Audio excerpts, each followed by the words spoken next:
Explain it. Yes. A pivotal era. To understand it, you have to look at the period before, the 1950s. We attempted a Western-style parliamentary democracy. The result was chaos. Cabinets rose and fell constantly. Political parties clashed endlessly. The nation felt directionless. There were regional rebellions in the outer islands. The central government struggled to maintain control. Amid this crisis, the president, who once said his constitutional role was that of a mere spectator, stepped forward with a concept of his own. A concept that initiated a new order? Yes. The breaking point was the utter failure of the Constituent Assembly.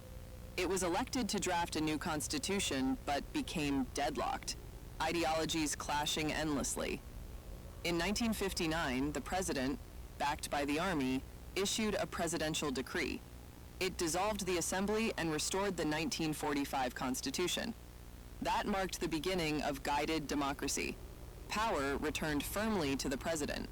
So, power was centralized in the president, but I understand he was not the sole actor.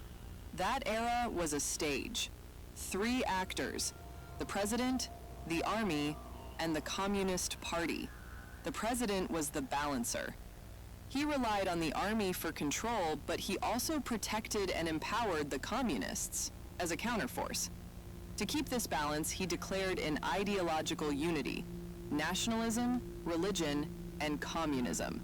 Supposedly, the pillars of revolution. But it was a fragile construct. And how did the populace experience this unity in their daily lives? A duality. On one side, nationalist pride. The president's speeches, the campaign for the Western Territory, the confrontation, it stirred people. There was a sense of purpose. But underneath it, economic collapse. Inflation reached over 600%. Food prices soared, hardship was everywhere. In rural areas, land reform turned violent. The left's unilateral actions clashed with landowners and religious communities. A fragile balance, as you said. What finally broke it? The night of September 30th, 1965.